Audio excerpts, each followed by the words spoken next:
Mesa de análisis en Mesa Central. Ya estaba Cristian Valdivieso en el bloque anterior. Angélica Bulnes, Claudia Álamo, ¿cómo están? Buenos días. Buenos días, ¿cómo bienvenidas. están? Semana de Michelle Bachelet, semana de ley de presupuesto cuestionada por Evelyn Matei, pero también semana de Janet Jara desmarcándose.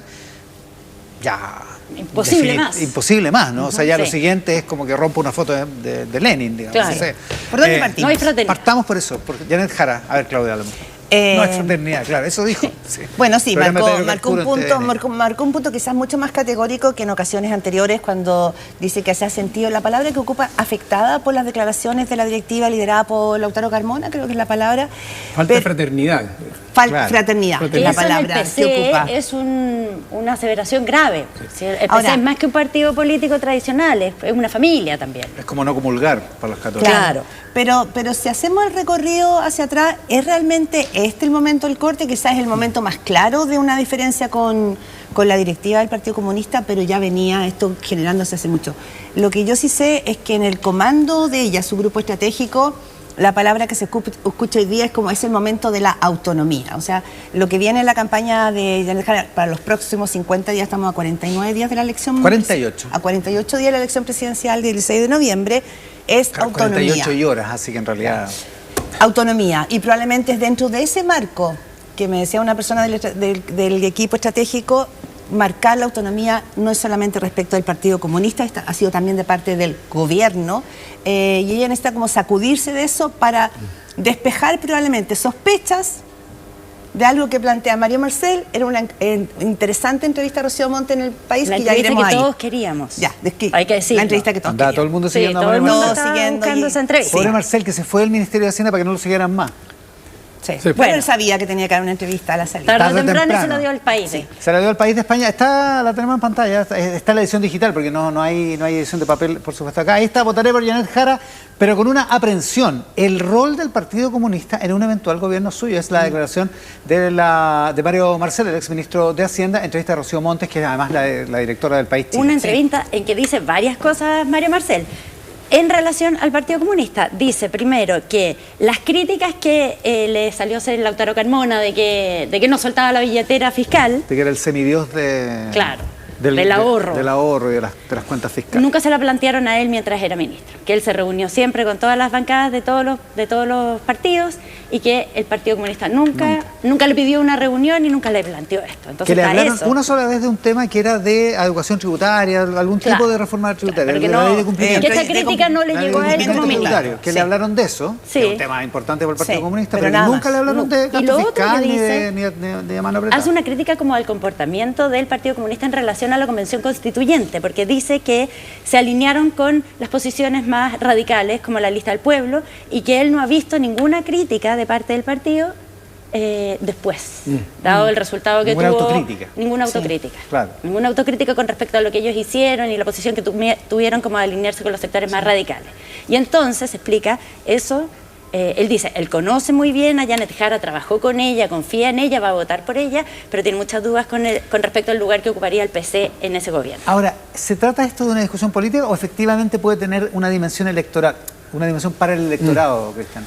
No, yo creo que es rara la cuña de Marcela, porque dice, sí, pero tengo aprensiones con... En el fondo es sí, pero con esta condición. Claro. Es un poco pero raro. no pone una condición. Hubo todo un mundo que ha sido una cosa que era aprobar para reformar, digamos. Es que, mira, fíjate que si él hubiera dicho, pero es que es interesante, porque si él hubiera dicho, yo votaré por Janet Jara, pero me gustaría que en su programa se comprometiera con A, B, C y D, sería distinto.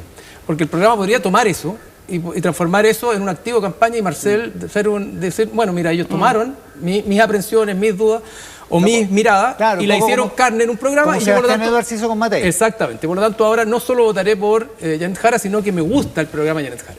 Él genera deja un problema instalado de alguna manera porque no dice exactamente cómo resolver la paradoja. Entonces, al final del día, nadie dudaba, la gente informaba que Mario Marcel probablemente, por lo menos si lo preguntaban, iba a votar por Janet Jara. Pero deja instalar la idea... es que votó por todas en la primaria. Claro, todo indica que sí. Pero queda instalar la idea de si de alguna manera no refuerza el abrazo del oso, de alguna manera que el Partido Comunista le genera a una candidata que quiere ser una candidata transversal. Por eso digo que es una cuestión más profunda, Claudia. Yo creo que es una cosa profunda y que probablemente Mario Marcel encarna, responde a un ambiente que está dando vuelta en el mundo de la centroizquierda y a todos nos ha tocado conversar periodísticamente con líderes importantes del mundo de la exconcertación que te plantean un poco lo mismo. Gente con dudas. Gente con dudas en ese sentido. ¿Que votaría por Jara o duda si vota por el rol del Partido Comunista? Ahora, vamos al Partido Comunista, a ver qué dicen. ¿Qué dicen en el Partido Comunista? Para poder cotejar. Primero, esta entrevista que salió ayer en el País, me llegó un mensaje, yo había estado reporteando el tema, como, oye, hay molestia en el Partido Comunista por la entrevista de Mario Marcel y consideran que quedó picado. Picado quiere decir por la manera en que Lautaro Carmona, y no solo Lautaro Carmona, también Juan Andrés Lagos, también Bárbara Figueroa, salieron a increpar a este ministro de Hacienda que no habría soltado la billetera. Ministro de Hacienda saliente, claro. Al exministro de Hacienda. No lo trataron bien desde el día 1. Claro, pero aquí a su salida fue como el tironeo. Además que Mario Marcel en general salió entre aplausos, como por el rol que había cumplido desde el gobierno. Y esto porque Carmona incluso, quebró ese ambiente. Claro, y Carmona incluso puso en duda las razones. Dicen que son razones personales, pero debería explicarlo mejor. Porque aquí hay una cuestión política de fondo, que es que el Dios no es la responsabilidad fiscal. Telier, cuando el presidente Boric nombra a Marcel, Telier, que era presidente del PC en esa época, que en paz descanse, dijo, ¿y quién es Mario Marcel? Bueno, claro, ese fue el recibimiento. No conozco a Mario Marcel, del día 1. Fue un gran momento. Fue un gran momento. Una gran ironía. Era el presidente del Banco Central. Una gran ironía, claro. Una gran ironía. Y que había estado en el presupuesto también. Pero previo a esa entrevista, el Partido Comunista considera, dice, por una parte hay un cierto... Le dije, ¿qué significaron las declaraciones que hizo Janet Jara respecto de que Cuba definitivamente no es una democracia, que efectivamente hay un cambio en la postura inicial que ella... Dice, un poco de malestar en las bases del partido. ¿Ya? Malestar que yo no sé cómo si se traduce en rabia, en pena, un malestar que está dando vuelta en las bases del partido. Pero además, algunos sectores del Partido Comunista, porque así hay que hablar ahora del Partido Comunista, consideran que Janet Jara a veces se victimiza un poco, marcando esta distancia con la directiva, porque dicen, la verdad, sectores del PC dicen, el partido no le ha impuesto nombres, no ha entrado al comité estratégico marcando pauta, no ha entrado insistiendo en el programa, es decir, es un partido que se siente un poco fuera. Se siente un poco fuera. También es cierto que le pusieron prueba a la candidatura, pero esa versión es contradictoria con el punto que hace Mario Marcel. Ahora, la autonomía, la autonomía es deseable, pero también es complicado ser candidato presidencial y no tener un partido que está detrás tuyo, o sea, estar en tensión con tu propio partido. Sobre todo cuando vemos que los otros sectores de la coalición tampoco están todos como matriculados, o sea, a la luz de las declaraciones de Mario Marcel, que es un representante bien importante del socialismo democrático, bueno, no está 100% está jugado por la candidatura, pero no por todo lo que representa. Y no tener un partido detrás, cuando hay problemas, lo hemos visto. Si ese es el problema que tienen como los independientes, y acá lo que está jugando Janet Jara es un poco como sin congelar su militancia, pero separarse lo más posible de su propio partido. Y esa puede ser una respuesta a lo que hablábamos antes cuando veíamos la encuesta, del techo y el piso. Esto tiene cara de techo, digamos. Y tiene cara de techo precisamente porque hay mucha gente con dudas. Es que es techo, si es que además... Gente que naturalmente hubiera votado por ella. Pero si le ponen palo en la rueda de la bicicleta, tiene más cara de techo, ¿te fijas? Sí, entonces, claro. Ahí está la paradoja. Yo creo que es medio paradojal que una candidata que esté casi segura en segunda vuelta no tenga un apoyo más irrestricto y más duro de su propio partido y que se pliegue a los deseos de la propia candidata y las expectativas que ella tiene de ampliar la coalición, porque si no, anclada, ¿verdad?, o horquillada por el puro Partido Comunista, evidentemente no tiene posibilidad en segunda vuelta. Ahora, para usar tu misma nomenclatura, esto de Mario Marcel es un palo en la... ¿Cómo dijiste? En la rueda de la bicicleta. Palo en la rueda de la bicicleta, porque esto no es necesariamente bueno para Janet Jara. Que te digan, voy a votar por usted, pero sabe que... Pero con dudas. Es raro, ¿no? No es una adhesión matriculada. Sí. No, bueno, es malo. Claudia no lo sabe. No, yo no lo sé porque por una parte creo que reafirma condiciones que probablemente están dando vuelta como en el inconsciente colectivo de ese mundo socialdemócrata. Se sienten, respiran y sienten que ahora hay un argumento para decir, votaría por ella, pero algo que no se estaba diciendo abiertamente. Claro. Puede entregar un argumento. ¿Tú no encontrás malo con ella? Pero por otra parte, sí, es complicado. Pero ¿alguno tenía dudas respecto de que hay una fractura importante entre ella y su partido? No hay ninguna. Pero otra cosa es que... No, es que la condiciona. Es que el partido le pone una rémora. condición. Sí, y Mario Marcel no fue cualquier ministro y no es cualquier figura dentro del mundo de la centroizquierda. ¿Pero qué más puede hacer Janet Jara? Si esta semana fue bien explícita para distanciarse de su propio partido. Claro. ¿Cómo lo resuelve? Bueno, está el debate del programa, eso va a ser importante. Es que ese punto es muy clave.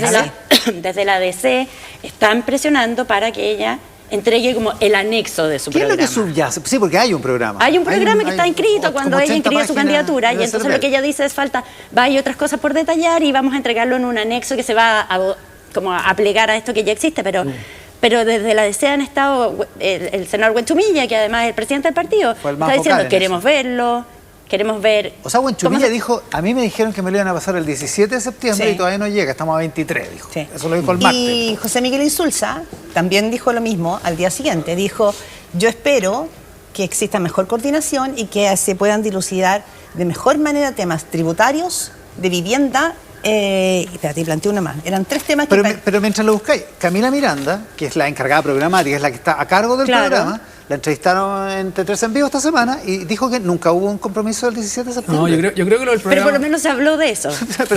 o nos lo imaginamos todos juntos. Claro.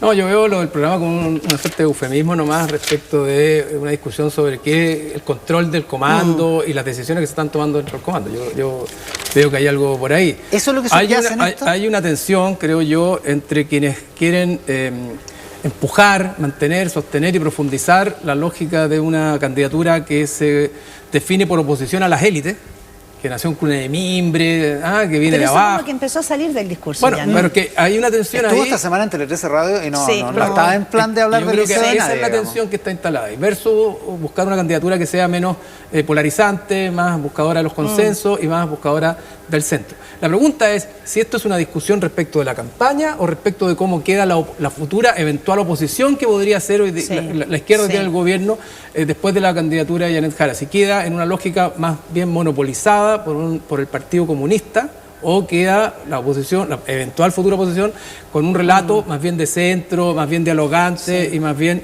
buscadora de los acuerdos. Yo creo que ahí hay una tensión que no tiene que ver solo con la campaña, sino que tiene que ver también con el futuro del mundo de la izquierda, una tensión entre el socialismo democrático, bueno, miramos lo que dijo Marcel, y el mundo del Partido Comunista, que se está expresando hoy día y se expresa como puros eufemismos de distinto tipo con el programa. Pero hay una cosa que uno la podría ampliar probablemente en el momento, en el mapa presidencial en este minuto, y es que este clivaje entre cuánto centro y cuánto hacia mi lado originario o identitario me tengo que mover, también se está viviendo en la derecha. O sea, para Evelyn Matei también ha sido un clivaje enorme cuánto tiene que moverse hacia el centro y ha ido probando. O cuánto tiene que competir con Kast en la derecha. Como 8 meses probando. Entonces, quiero decir que este es un clivaje que se está moviendo en el espectro, salvo en candidaturas más arraigadas como José Antonio Kast, que no tiene muy claro que para hacia el centro no, digamos. Oye, y en relación a otro tema que marcó la semana, precisamente ese mismo clivaje en la derecha es lo que pasa con la candidatura de Michelle Bachelet. Pero no, espérate, no abramos esa puerta todavía. No, es que quiero preguntarle a Cristian y por supuesto a la Claudia y a la Angélica,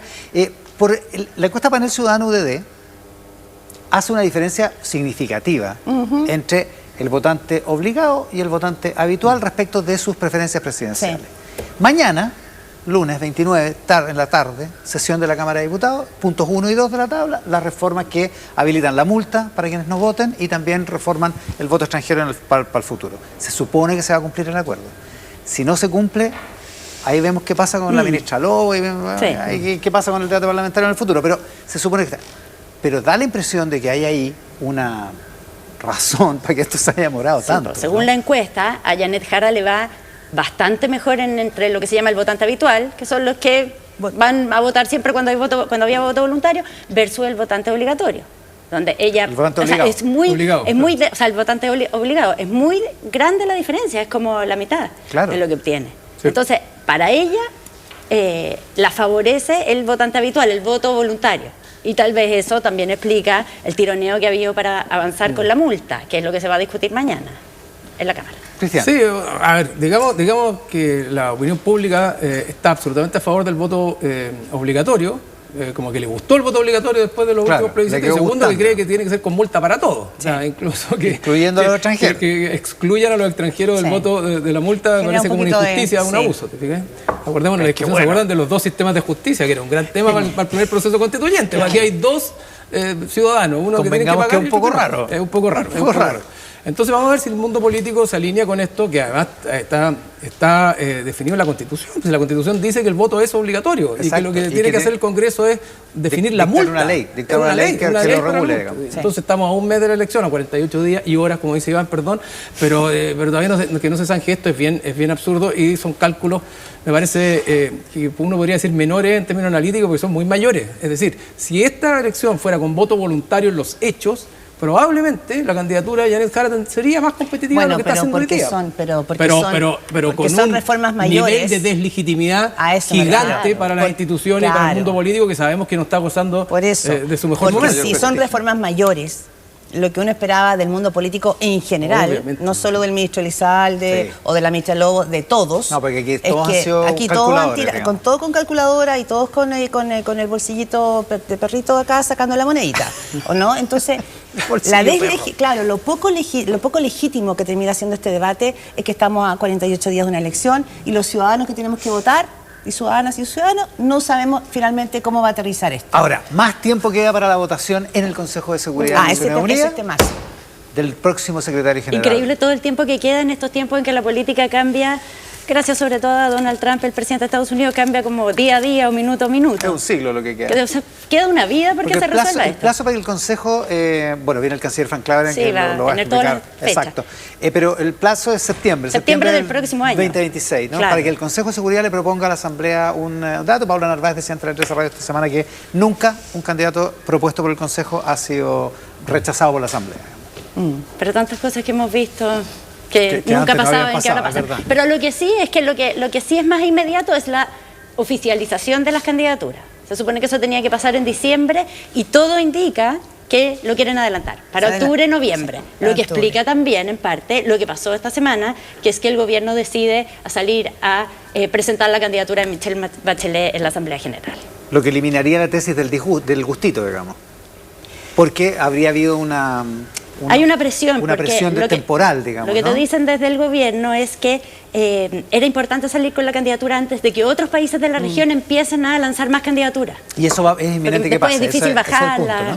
¿No? Mira, yo hablé con personas que entienden mucho de política internacional, analistas y exfuncionarios, que te dicen, primero, que efectivamente el presidente Gabriel Boric fue poco ortodoxo en la manera en que presentó la candidatura de Michelle Bachelet. ¿A qué se refiere poco ortodoxo?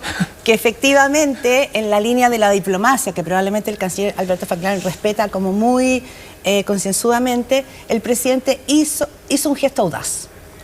Y ese gesto audaz fundamentalmente tiene que ver con que hoy día cualquier otro candidato a la Asamblea de Naciones Unidas no va a tener el foco que le puso Gabriel Boric, la tribuna. Claro, la Asamblea General hay una nomás en el año. Y ya se acabó. Se acabó. Entonces, ella fue lanzada... se acaba mañana. Claro, pero ella fue lanzada en la mejor plataforma. Posible, claro. Pero efectivamente se dice, fue poco ortodoxo.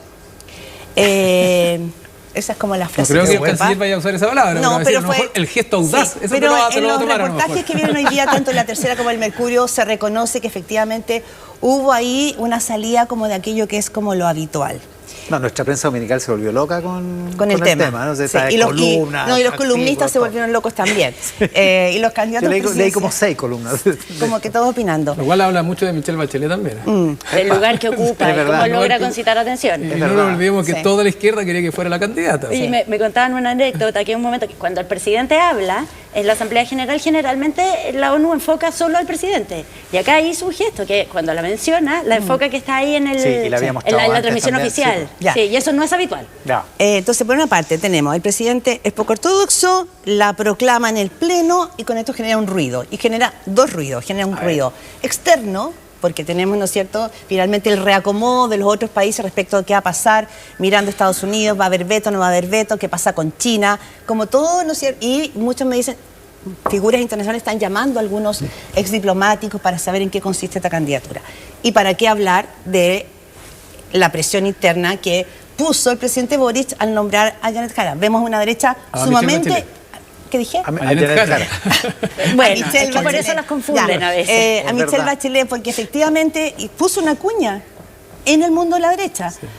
José Antonio Kast, Johannes Kaiser han sido muy críticos, Evelyn Matei ha sido un poco falosa, zigzagueante, Pero lo que es claro es que hubo un quiebre en la postura de los partidos. O sea, Manuel José Sandón, Iván Moreira, que estaban en la delegación. No, estaban jugados, jugadísimos. Una torta, jugadísimos, sentados al lado. Plumero, claro. Sí, entonces, efectivamente, hubo una maniobra política interna y externa importante. Y lo otro breve que les quería decir es que hoy día viene en el mostrador una nota que es importante, al menos para el mundo de la política internacional, en que se señala que la candidatura de Andrés Salamán en este cargo de secretario general y de la Unión Iberoamericana, ¿no? Ya, que acaba de ser reelecto. Sí. La información que viene, y que me la acreditan ahora tempranito algunas figuras, es que el gobierno se jugó para que Andrés Salamán lo apoyara. Había una postura en contra de varios países, de México y de España. Entonces dicen, cuando son temas de Estado, la mezquindad no corre. Vaya paradoja. Andrés Salamán fue acusado constitucionalmente por haber accedido a ese cargo. Por eso, pero te lo ponen como un ejemplo de cómo debieran moverse finalmente los apoyos internacionales cuando son propuestas del país más que de un gobierno. Claro, ahí bueno, Angélica, dale, pero ahí la pregunta es si fue una propuesta o una apuesta del gobierno de Chile o una apuesta del Estado de Chile. Y eso es lo que creo que está de alguna manera en discusión hoy día. Ya, ahí ha estado la disputa, sí, la oposición dice, nadie nos preguntó nada oficialmente. Ahí entran los matices, porque desde el gobierno dicen que sí hubo contactos. Si hubo contactos, lo que pasa es que si hacíamos contactos oficiales... Habrá que preguntarle al canciller con quién. Claro, como decíamos, en pandemia habrá sido contacto estrecho. Porque decían... Me da la impresión de que no, porque... Yo no he visto a nadie de la derecha que diga así, a mí me preguntaron. Contactos oficiales, decían, tendríamos que haber conversado con las 8 candidaturas. Y era complicado guardar el... Se sabía y además no todos los candidatos se comportan, a veces andan buscando... cámara, digamos. Entonces, era complicado eso. Lo que me dicen es que hubo contactos informales. Por ejemplo, desde el Partido Republicano hubo contactos con el Partido Republicano, no con la candidatura claro, como a nivel parlamentario, por lo menos lo que me decían. Pero conversaciones completamente informales, como sondeando, algo así no hubo más que eso. Les tincaría. Claro, les tincaría. Pero el punto es que, por ejemplo, en el caso de José Antonio Kast tuvo lo mismo que en la candidatura de Evelyn Matei, como una ambigüedad programada. Porque el cálculo que hicieron es que al sector más de derecha, si salían jugándose con un apoyo, bueno, le iba a disgustar. Claro. Pero que al sector menos de derecha en sus respectivas candidaturas, está todo esto de la política de Estado, de las relaciones exteriores que trascienden la política como político-partidista, claro. Y entonces que igual hay gente que dice, bueno, igual nunca una figura chilena ha llegado tan lejos, es una expresidenta, entonces... Como que han tratado de no... Porque ¿se acuerdan que partió José Antonio Kast ante una pregunta sobre si esto le producía orgullo? Que dijo que sí, era un motivo de orgullo para los chilenos, pero que habrá que ver en su momento. Porque también queda mucho de acá a marzo en términos de nuestra relación con Estados Unidos. Hay muchas cosas que pueden pasar. Cosas, sí. También es cierto. Sí. Sí. No, yo creo que aquí la pregunta va a ser por la oportunidad. O sea, yo creo que el canciller va a tomar ese relato respecto de que fue el mejor momento y que no había otro mejor momento y por lo tanto había que jugar las fichas anticipadamente. Vamos a ver, claro. ¿Te dice que no? ¿Dice que fue una desubicación? Y si dice que sí, va a decir que llevan de una minuta. Hay un tema interesante que creo que es el que toca, lo toca Francisco Artaza en una nota bien buena que trae la tercera sobre esto, que es que ustedes saben que nosotros siempre estamos moviendo candidaturas, los distintos países. De hecho, hay una unidad de candidaturas en la Cancillería, que ahora es la que va a estar a cargo de esto. Y la candidatura de Andrés Salamán, entre muchas otras. Entonces, deciden que si logramos el apoyo para la candidatura de Michelle Bachelet como secretaria general, bueno, nunca más vamos a tener el apoyo para ninguna otra candidatura, porque es como, ya les dimos el apoyo para el premio grande. Pero podemos necesitar estar en otros lugares, planteada en ese punto. Pero al tiro, Claudia, sí, solo quería contar que Manuel Izquierdo escribe en Exante sobre una reunión de Boris con Xi Jinping, del presidente Boris con Xi Jinping, el 14 de mayo sobre... Sí, es que eso quería decir, cuando uno mira finalmente el transcurso que tiene que tener la candidatura de Michelle Bachelet, bueno, dos cosas. Primero, ¿por qué estaba Michelle Bachelet allí? Ella sabía, o sea, no, esta cosa que algunos analistas te dicen, la expusieron innecesariamente. Esto fue totalmente coordinado. Ella sabía y ella quería. Y ella quería. Claro, pero hay otra cosa más que yo creo que hay que ponerlo en perspectiva. Cercanas o gente que conoce a Michelle Bachelet dicen, ¿y qué puede perder? Ella ha sido presidenta de la República 2 veces. Estuvo en ONU Mujeres. Fue la alta comisionada en Derechos Humanos. Es decir, la trayectoria que ha tenido Michelle Bachelet la tienen muy pocas figuras ¿Qué puede en Chile. Perder si no resulta electa? O sea, que cuando dicen el capital político, probablemente ella se encuentra hoy día... Es el momento para gastarse todo lo que le queda de capital político. Creo que hay que hacer eso porque finalmente de repente es más chico. Segundo, estamos en un mundo tan fragmentado, tan raro, en que el propio Donald Trump termina apoyando a Israel en el tema de Gaza, pero por la tarde dice que él no va a permitir que se haga nada en Cisjordania. Está tan fluctuante que muchos dicen, bueno, hoy día lo más seguro es que tenga el veto de Estados Unidos. Pero no es tan claro que tenga el veto de China. El embajador de China en una entrevista ayer en el Mercurio hace un punto, dice Michelle Bachelet es muy respetada. Y respecto al informe de derechos humanos que ella hizo, que no tanta crítica, es como que lo neutraliza. No, y le saca la responsabilidad a ella. Le saca, fue como alguien le envió el informe a última hora. Comentario cariñoso. Gente de la ONU Entonces, y gente experta en política internacional dice, sí, puede tener el veto de China, pero China en la geopolítica hoy día está jugando competitivamente con Donald Trump. Si Michelle Bachelet es la candidata que va a ser vetada por Estados Unidos, capaz que para China hoy día sea un plano distinto, te dice la gente. Segundo, Lula da Silva va a ser el verdadero jefe de campaña.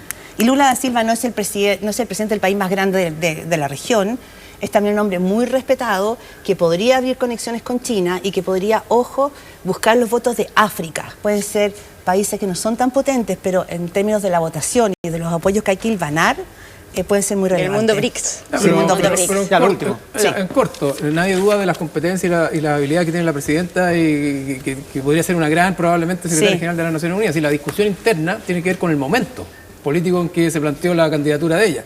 Justo en medio de una campaña presidencial que de alguna manera mete una cuña dentro de la derecha y mete un nuevo clivaje, si se quiere. Estás con una postulación que de alguna manera puede engrandecer a Chile o estás en contra. Y creo que es el mejor momento para Janet Jara aprovechar esta oportunidad. Una cosa importante que le preguntarás tú después al canciller, que ya viene llegando, pero... No está echando. De hecho. Claro, váyase. No, pero él no, porque él es un diplomático. Sí, él no, por supuesto. ¿Cuánto ayudará con Estados Unidos, que hasta ahora el único presidente que explícitamente se manifestaba a favor sea Gustavo Petro, al que le quitaron la visa en Estados Unidos esta semana? Por estar haciendo manifestaciones y llamando a los ayudó soldados. tanto, compadre. Tal cual. Con Cristian Valdivieso, Angélica Bulnes, Claudia Álamos, muchas gracias por compartir esta parte del domingo con nosotros. Muchas gracias.